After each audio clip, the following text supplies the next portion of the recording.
Hello and welcome to Business on the Wire. I'm Mitali Mukherjee. The UN's Cultural Agency awarded its annual Press Freedom Prize to Filipino journalist Maria Ressa. Maria's reporting has made her a target of the country's judiciary and online hate campaigns, and of course, she's been pushing back against political force as well. She was subject to a sustained campaign of online hate that both attacked her line of work as also made extremely vicious personal comments against Maria, both on Facebook and on Twitter. Her case, in fact, is emblematic of global trends that we are seeing against journalists, against the freedom of press, and of course, specifically against women journalists. Maria Ressa joins me now to talk about her journey so far and what she sees as the big challenges for journalism going ahead. Just to remind everyone watching, Maria was also Times Person of the Year in 2018. Maria, thank you for joining in and for speaking with me. I know how pressed you are for time. I want to retrace with you or take a few steps back to perhaps around 2016, just to understand where this all started and how it started for you. Gosh, where do I begin? Let me just say it probably started all the way in 2012 when we created Rappler, right? So part of the reason why we knew what was going on relatively early is because we lived on Facebook, right? So in 2012, if the Facebook search had just been a little bit better, I may not have put out a website, but we knew the things that were wrong with the platform, so we put up our website January 2012. Everything was fine, and the exponential growth did happen because we were on social media, right? We wanted to reach people where they were. Our generation, well, not mine, we were traditional media. The Philippines, the median age is 23 years old, and it is for the year in a row, Filipinos spent the most time on the internet and on social media globally. So we caught this kind of rise, and everything was fine until 2016. And I think we began to see the shift on Facebook in particular as early as 2015. And that was when instant articles was rolled out for news organizations, right? Facebook was very aggressive, bringing in news organizations onto the platform. But belatedly, I realized that they never changed the algorithms that determined what would be served to you. So that very platform where gossip, the platform that is designed for engagement, not facts, is the very same platform that has now become the world's largest distributor of news. And then all the studies have shown that lies laced with anger and hate spread faster and further than facts on social media.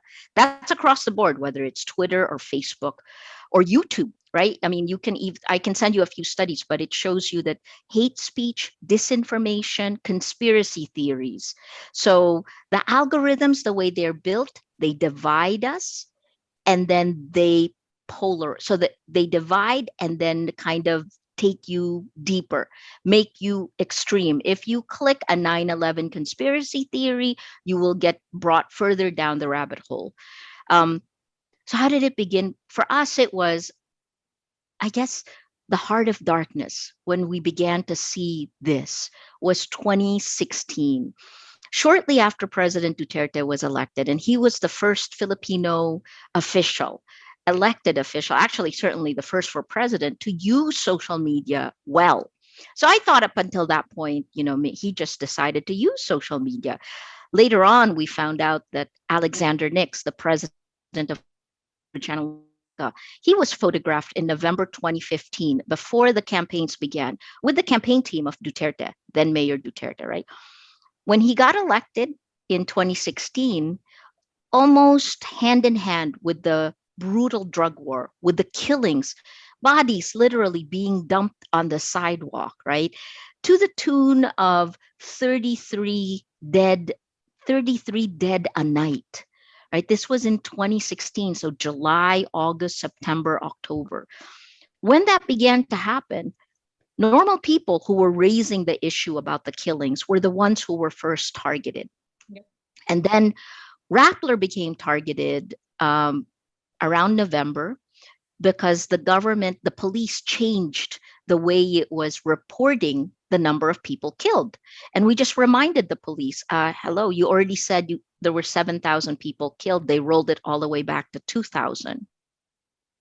So that's on the drug war. And then in October of 2016, the end of September, October 2016, we exposed the propaganda machine. So I guess that was first, and then the drug war was second. And this was because we live on Facebook, right? And we could see that after the election campaign, that was when social media was weaponized. That was when, it was almost like they had an automated alert every time Duterte was mentioned. And when it was mentioned and it was critical, they would smash whoever that was. And this would be happening in the comments section of news organizations. We saw this and thought, okay, this is really bad. So in August of 2016, we began hashtag no place for hate, because we thought, this was before I got all the data for the October 3-part series, right? In August of 2016, we just thought people have like gotten carried away. Maybe, they're just being mean to each other. How naive we were. Because when we rolled that hashtag no place for hate campaign out, and then we came out with the propaganda war series, and then we challenged the numbers of the drug war, and then we demanded accountability. And there were two people we demanded accountability from. It was Rodrigo Duterte and the drug war, and Mark Zuckerberg and Facebook. That was in 2016. So since then, it hasn't gotten better. In fact, it's gotten worse.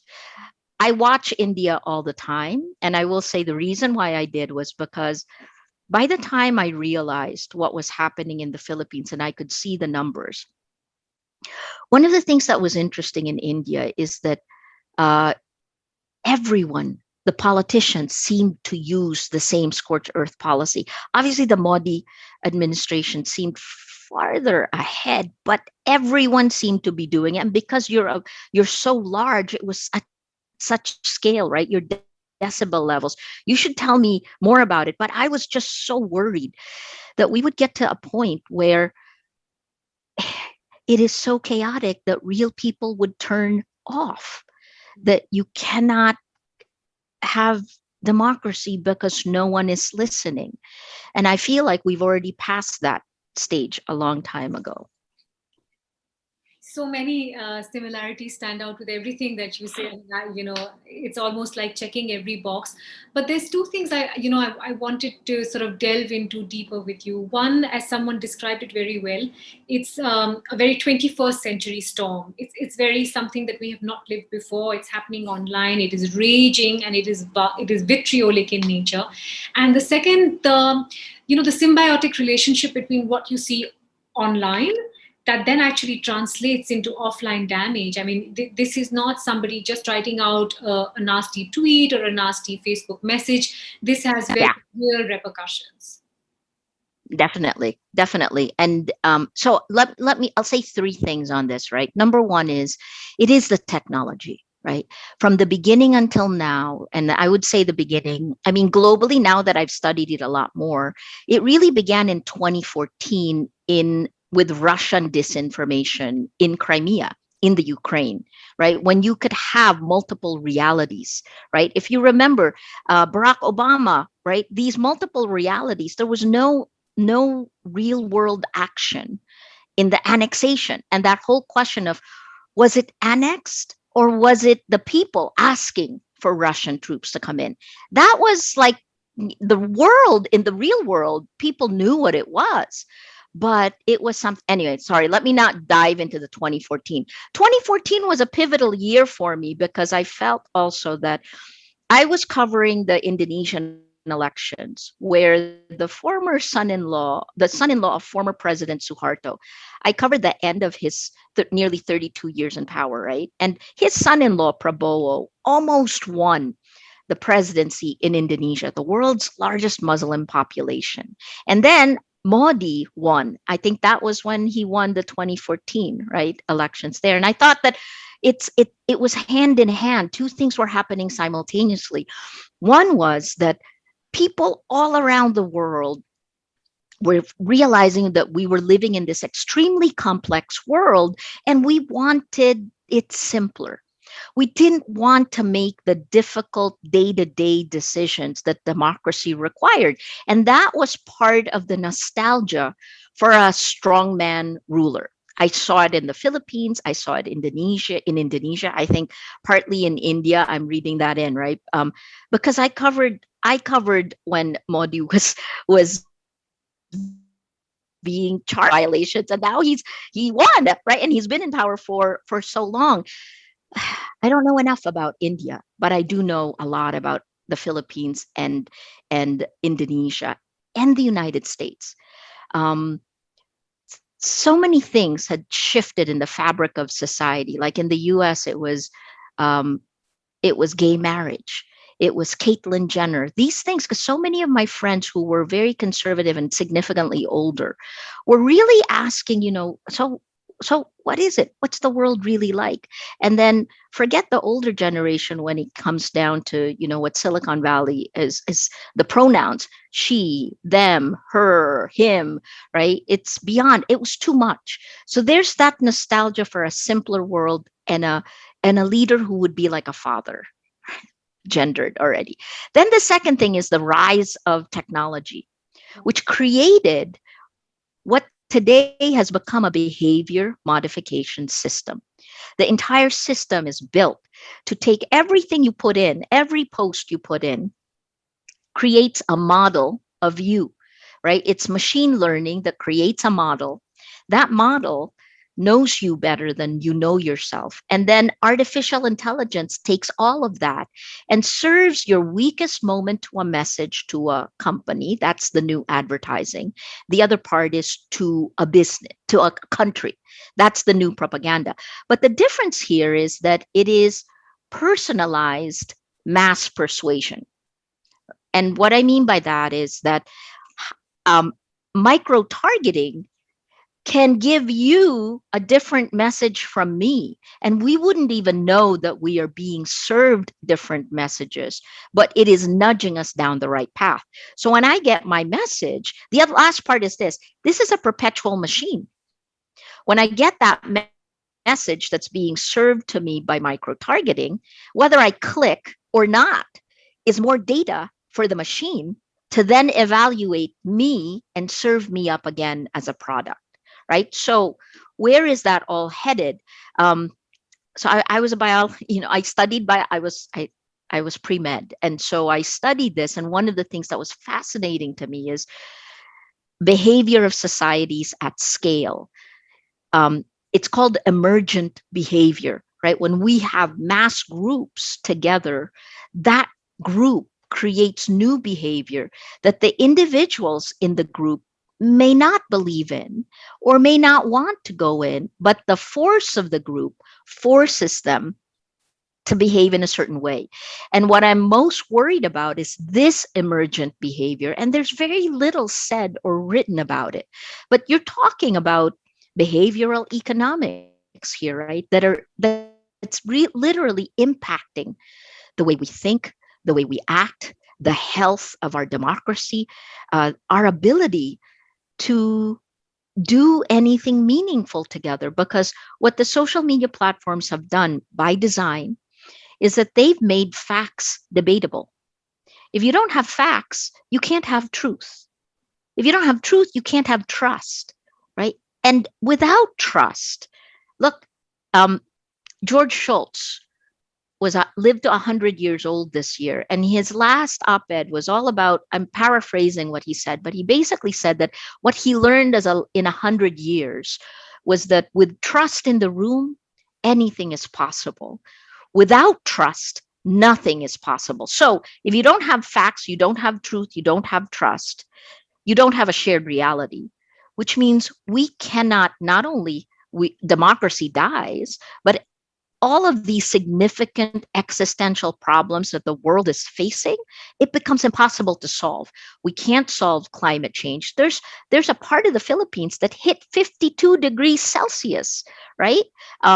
India has some of these scorching uh, temperatures, but I haven't seen 52 degrees. So that's shocking. Climate is one of our first editorial agendas. Coronavirus. If the rich countries think that they can solve that problem without making sure it's a global solution, uh, they're going to have to rethink that, right? And then finally, the last one is, if we don't have facts, we don't have anything. It's the battle for truth is the third one. Anyway, I'll shut up. Is that too much stuff? No, and it's all gold. I'm soaking it in. Uh, when I was reading a little bit more about the political climate of where you live, Maria, so many, as I said, similarities struck out. The pandemic response, there was a lockdown, the economy shrank. Um, there's another COVID wave, so that's the same thing that we're dealing with. But specifically on elections, the fact that there's more personality than policy, the same. Yes, The other of one course. that it takes resources and money to build the kind of tech structures that you're talking about, which really makes you worry about the future of democracies and whether this is something that we're just simply going to have to live with. It's here and it's not going anywhere. Do you think that is the reality of the situation, that money and might will have a very pivotal role to play in what we call democratic, free and fair elections, but not so much? So yes, yes, on the front. But let me clarify it. Everything comes down to power and money today, even more than when I became a journalist in 1986. Right. So this is my 35th year as a journalist. It's been a long time, and I had hoped I would see democracies get stronger. Right, because that's kind of what I've spent my career doing, was looking at whether we were building institutions. India is slightly ahead of the Philippines in the sense that the British left you guys, and I know this was a long time ago, but you actually had institutions, right? But then what happens? Corruption, right? You have the same, yes, we have very similar problems. But I would say power and money in two reasons, right? One is what we're seeing in the Philippines today. In fact, what you saw even with Trump was the building of throwing out all the values that democracy used to stand on, right? The fact that Jamal Khashoggi's death was dismissed as, well, there's business, or some of the things that we have seen, right? So I worry about the values. The Philippines has a constitution like the United States. We have a Bill of Rights. In fact, our constitution is patterned after the United States, which is why it's really easy for me to see the parallels between the two countries. Um, the second part is, in the Philippines today, our institutions collapsed within 6 months of Duterte taking office. We have a captured legislature, which took away the franchise of our largest broadcaster May 5th last year, right? Imagine shutting down the largest broadcaster in your country. Um, and it wouldn't have happened if we weren't in a pandemic lockdown. But that's the other part. Our lockdown in the Philippines has not been lifted since last year, since it was first put in place in March of 2020. And our lockdown, I don't think even you had this, right? At its most extreme, every household had one quarantine pass. And in order to go out in the streets, you needed to show your quarantine pass. Otherwise, you could get arrested. And these were some of the things like, up until November last year, more than 130,000 people had been arrested for quarantine violations, which was one of the reasons our prisons went crazy as well. Okay, let me not dive into this, but I guess, look, there's a kakistocracy that is now being built. It is about power and money. It is about corruption. It is about political favors, patronage, um, and it becomes harder for journalists to fight the old powers, right? Because we're under attack in the second realm, in the virtual world, and literally under attack. I mean, I can send you, UNESCO just did a study that focused on big data analysis of almost 500,000 social media posts. And it showed you that 60% of those attacks against me were aimed were really meant to try to tear down my credibility. I guess 500,000. So I'm still here, which actually probably shows you, okay, that was pretty, I'm still here, you know? Um, and the other 40%, and this is the other part, women journalists around the world, India in particular. I know several Indian journalists, women journalists who are living through attacks that they should never have had to deal with, right? Because it is a climate of impunity. There's been no accountability there. And what's the goal of targeting you? So the other 40% were sexist, misogynistic, dehumanizing. There were things like taking my face. So I have eczema. I've slept a little bit, so it's not. But if I don't get sleep, I get very dry skin on my face. And so what they actually did was to call me scrotum face. So I haven't even actually said this, but I wake up with this. And what they did is they took my head and put it on top of male genitalias, you know, totally dehumanize it. That's only one of many. I think they kept trying to figure out what would shut me up. And every time they do something like that, I can see the data, I can see the networks, and it just makes me stronger, right? Because I realize that here's the goal of the attacks against us. Number one, pound you to silence, make you doubt yourself, make you afraid. Number two, all of those exponential attacks are like a wave. It's a fake bandwagon effect. Oxford University calls it, uh, oh gosh, manufactured reality. So it makes people who are watching think that there is this, oh, Maria Ressa is really a criminal. And some Filipinos do because they're in an echo chamber. I'm powerless to stop that. The only thing I can do is to keep doing my job. And that's the way to fight back. We got to keep doing our jobs. Having said that, here's the solution. I know this is really where you were headed, but sorry, I took such a long route to get there, right? Um, because we've been living through this for 5 years, for the last 5 years, Rappler, we have a strategy for dealing with it, right? The first is hold the tech accountable. And it's not going to be us. We don't have a seat at the table, right? So who's going to be putting regulations in place? But after in 2016, I was optimistic that enlightened self-interest would make the social media platforms actually protect democracy, right? Who would want to kill democracy? But then I think they made too much money. Last year alone, Facebook's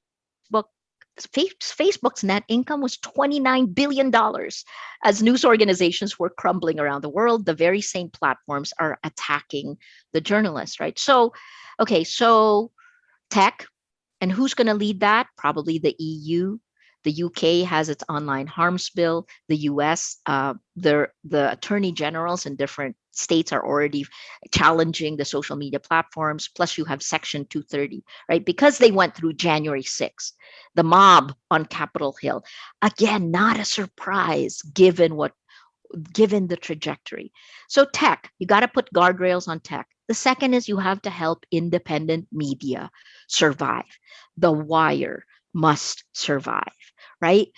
Independent media without fear or favor, it's never been so dangerous to be a journalist today. I could go to jail for the rest of my life. Like in less than 2 years, the Philippine government filed 10 arrest warrants against me. And I posted bail 10 times, but right now I can't travel. Not because of COVID, but because, again, they seem to want to let me feel their power, but it's kind of laughable, and the only thing I can do is laugh because when it is so ridiculous, um, I think it says more about the government than it does about our work. We will keep doing our jobs, right? The third thing is our communities. What do we do with all the people who believe the lies? If lies spread faster, right? That's the most dangerous part. That's the part that worries me. I mean, again, look at the United States, right? More people voted for Trump in the second election than in the first. And those people who stormed Capitol Hill believed the lie. They're members of the Republican Party who just kicked out Cheney, who so let me not go into American politics, but I guess I'm just saying that this is rehabilitation because the people who refuse, whose cognitive biases, who have been manipulated, they will remain, and it's going to take years to fix that. I'm going to encapsulate the problems we face with a quote from an American biologist. His name is E.O. Wilson. And the reason I liked his work is because he studies emergent behavior of ants, right? So imagine if a sociologist was studying the emergent behavior of human beings on social media today. It would be truly alarming. E.O. Wilson said that the crisis we're facing is our Paleolithic emotions, our medieval institutions, and our godlike technology. So I kind of want to fix them in that order. God technology, guardrails, kick into the 21st century those medieval institutions, and then this way we won't be so insidiously manipulated. There's so much I want to unpack from what you said, but I want to focus on technology specifically, Maria. One, the fact that this is not new to them, right? Maybe in 2012 they were unaware of the power that they could wield, but not anymore. Yeah. You think they haven't been made answerable? And the second part is, the fact that they keep clinging to this defense in terms of freedom of speech. I mean, I've done a paper as well on online abuse, and that's what I found so shocking, that there isn't even a common platform in terms of what all these guys agree on is unacceptable behavior. I mean, surely there must be a basic 1, 2, 3 over there. And I remember reading an anecdote where you met Mark Zuckerberg and you made the point about how 97% of Yes. the population, was on Facebook, and his only response was, "What about the other 3%?" What do you do in a situation where tech remains this unanswerable to anyone? Um, so the three things there is number one, it isn't a freedom of speech issue. Uh, because there are laws in the real world, right? You can't walk into a theater and yell fire. You can't walk into the airport and yell bomb. It's against the law. A lot of the things that are happening on social media are against the law. It violates the principles of the Universal Declaration of Human Rights. So it's not a freedom of speech issue. It is a freedom of reach issue. Again, lots of people have said this, including, that's a quote from Sacha Baron Cohen, a comedian who was that clear, right? So why do they want to make it a freedom of speech issue? Because $29 billion income. I mean, so think about it like this. Shoshana Zuboff wrote a book called Surveillance Capitalism. And that book was published in 2019. Surveillance capitalism takes all of our data and layers it on top. It's almost like having neural networks, and it takes all of that these companies get for free, right? And then they make a ton of money out of it. In another world, if the governments all around the world, right, if our international institutions had understood the technology well enough, we probably wouldn't get to this place.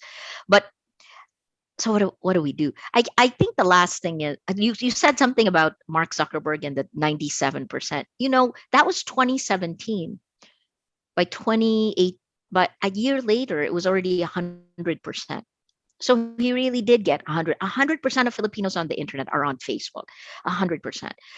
So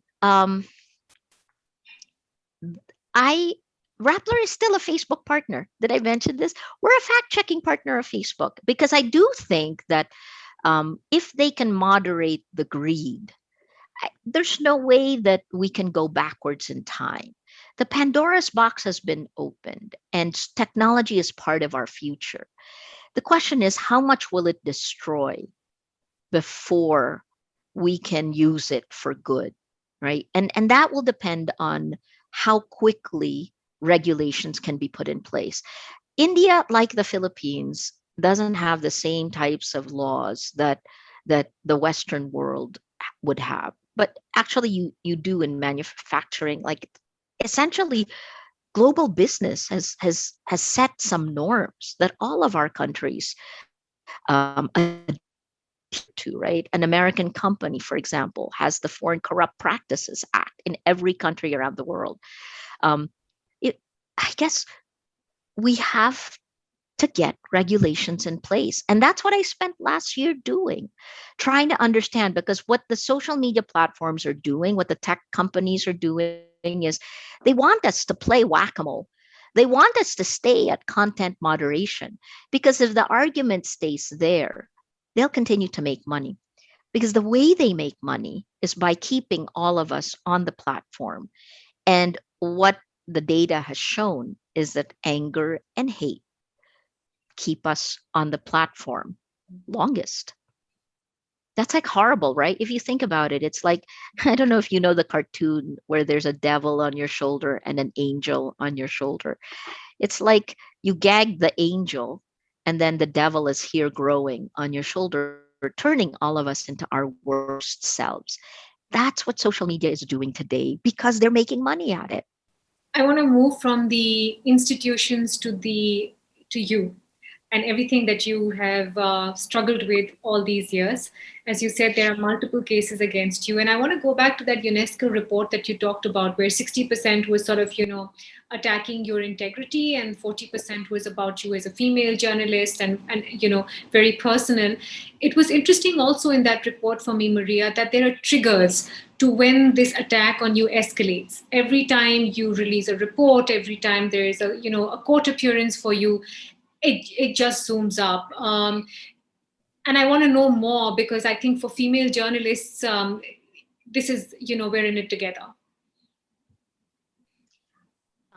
So part of the reason, and I'm going to send you a link about this, right? Part of the reason it ramps up, say during every time we release a network analysis of how we are being manipulated in the Philippines, is because the government actively uses these troll armies as PR. This is the new public relations, right? Instead of actually admitting the problem, you're seeing this all around the world. Leaders, when confronted with the problem, particularly populist leaders, when they're confronted with the problem, instead of admitting the problem, which is the way it used to be in our old civilized world, they would admit it and said, "Yes, okay, we will do better at it." Now what they do is, no, that's not it at all. And meantime, the troll armies come in and shape. I'll send you an analysis of one thing, very simple. It's the Southeast Asian Games. The Philippine government really blew the organization of it. And so there were a lot of negative stories. Instead of actually just fixing it, what they did is they attacked the news organizations. And we captured that, right? Because, what happens online, your digital exhaust stays. The biggest problem is that only Facebook actually has all that data. And what they did after the Cambridge Analytica scandal is to shut down the API that would allow us to also hold them accountable. So, yeah. So the first is when we show you that there's a propaganda machine, that it is linked to government, and when we explain to you how you're being manipulated. The second is when something unjust happens to me. When I'm arrested and arrested again, like there was like a 5-week period where I was arrested twice, and I was detained overnight. It was really a bizarre moment because I just couldn't believe it. And when I was convicted on June 15th last year, I was convicted of cyber libel for a story published 8 years earlier that I didn't write, edit, or supervise. Uh, that we, during a time when the law we supposedly violated hadn't even been enacted. Right. So it's a retroactive application of this law, the cartwheels to keep us there. Oh, here's the last part. The My former colleague and I, the guy who wrote it, he's now no longer with Rappler, but the guy who wrote it and I were facing 6 years, up to 6 years in prison, and yet Rappler was acquitted. So where did we commit the crime of six that would get us 6 years in prison? It just, none of it makes sense, right? But I guess um, I just take it as it comes. I try very hard to understand exactly what's happening and why, which means the skills of a journalist are even more important. And I'm in shock, right? Look, I mean, even without the social media, the technology's impact on our information ecosystem globally, the coronavirus has drastically changed our world. We can't touch other people. We can't be in the same room. It's just, I guess it's, we have to capture this moment in time. And that challenge of doing that, of trying to hold power to account when you can't even ask them questions, makes it doubly hard. But I think that's also partly what keeps me going, is that there's a lot being hidden. There's a lot of money that is coming out. I mean, my government has gone into tremendous debt, tens of trillions of pesos, that has not happened since the Marcos years. And there's no accounting for where that money has gone. I worry about that. You said earlier in our conversation that you're also, or what worries you the most is how communities are affected by this and are sort of made to believe something that they do. Do you share the same disappointment for the journalistic community, Maria? This point about independent news voices is also similar, where there are such few Yeah. voices and they're such a small minority, and they struggle so hard to keep that voice alive. Are you disappointed with what the larger journalistic community has done or not done and not spoken out about?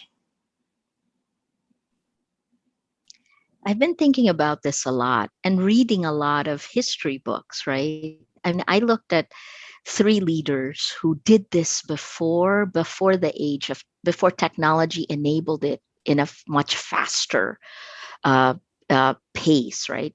And that was Hitler, Stalin, and Pol Pot, right? And when I looked at what they've done, it's all of the same things.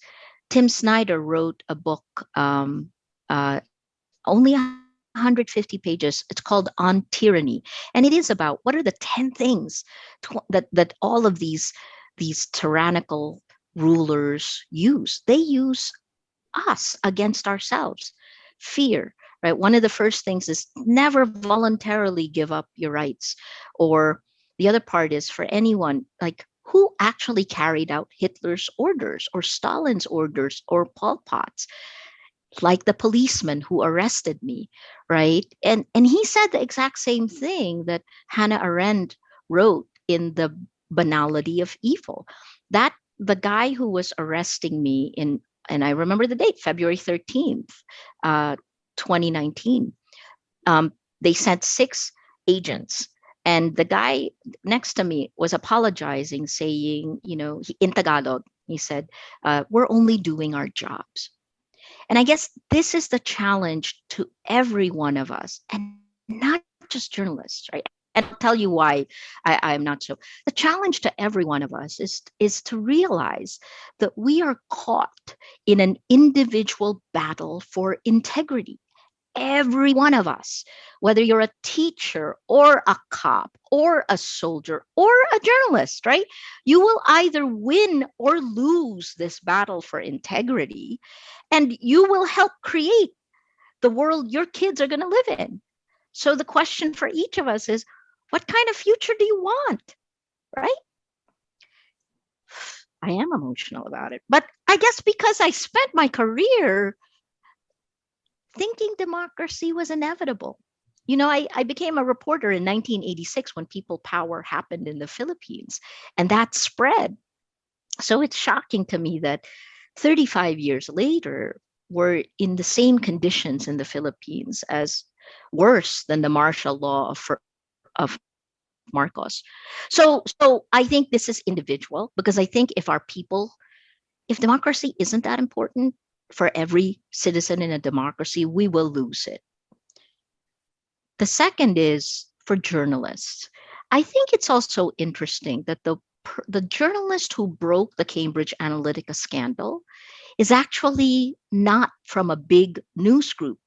Think about that, right? Carol Cadwalader uh, was she was affiliated with the Guardian, but she isn't part of the news organization, right? Like, and I think there's a reason why, because in many ways, the way we've been shaped in traditional news groups has also blinded us to the things that are happening in front of our eyes, because it's about access to power, it's about processes. Well, Cambridge Analytica was there for everyone to get, but it took Carol Cadwalader to break that story, right?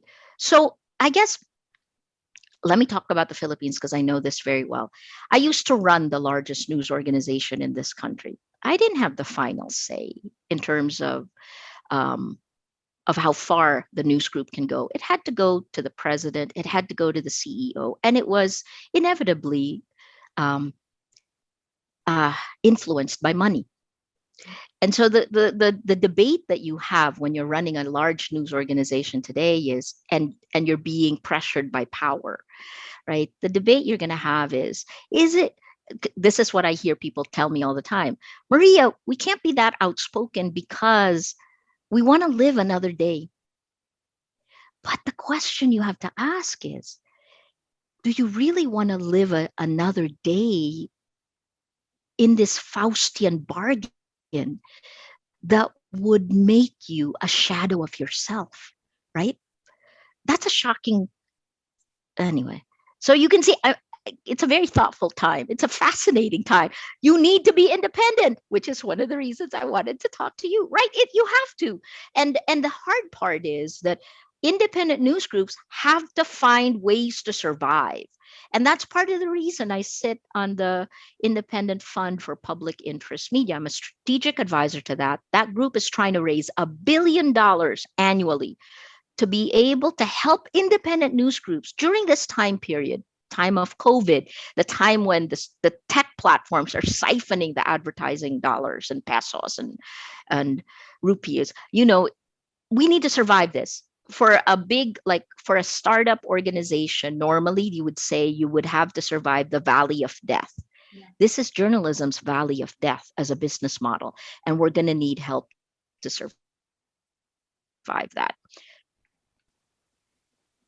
I have one final question to you. At this point, you have 9 legal cases against you.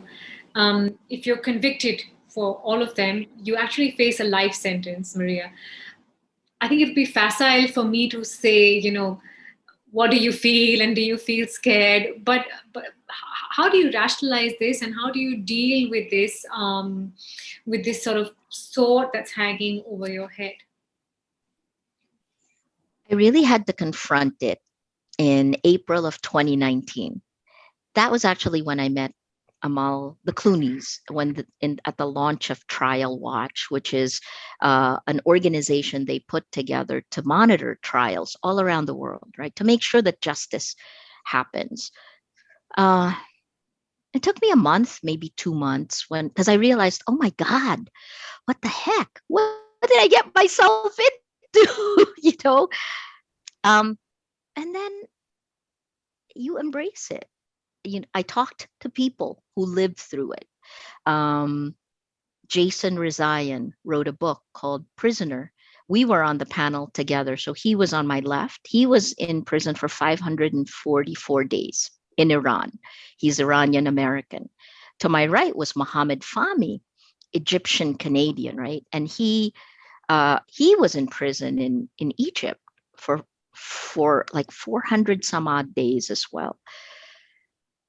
On that panel, I realized that I was like hypothetically thinking about jail, but these two men had already lived through it and they had scars from it. But, I guess I read Jason's book and then I called him and asked him a lot of questions. One of the things that stood out for me was that he was in this very small cell and he wanted to get exercise. So what he would do is he would walk around in a circle, right? Just walk around in a circle. And then after he was released, he was in a German in Germany in a mall.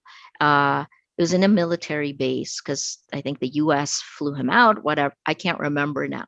Oh, I remember. It was Jeff Bezos's plane that flew him out, right? They're in this US military camp, and he was shopping. And he caught himself because he was walking around in a circle. What a long-winded answer for you, right? I guess um, yes. Sometimes I wake up and I have a nightmare of like this was like maybe 2 or 3 days ago where two guys were putting me in a cell, and this is strange. Like the woman guard showed me a package, and the package had my name. She opened it and then threw out the stuff in the garbage can near her. And then they dragged me away. Here I'm talking to you about my nightmares. Yes. Right. So they're there. But here's the good part. The good part is that I think if I do my job really well right now, that the chances of going to jail for such ludicrous reasons won't happen.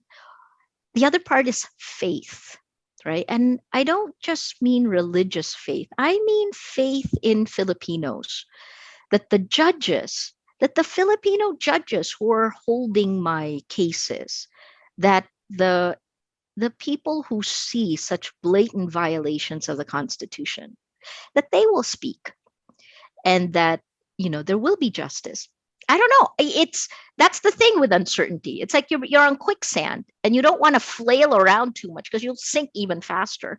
But you want to you want to control yourself, embrace your fear, and then be as constructive as possible. Do your job, hold power to account, and hopefully our society will remember how in 1986 we ousted a dictator.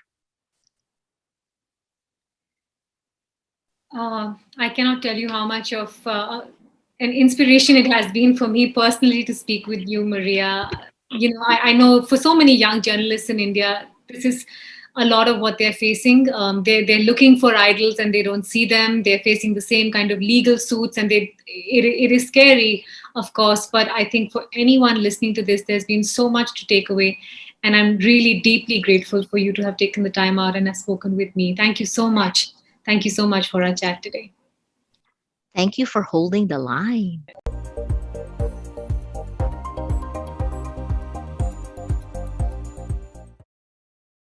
To receive instant updates on all videos from The Wire, click the subscribe button and hit the bell icon. Pay to support independent journalism. Click the link in the description and choose the amount you want to pay.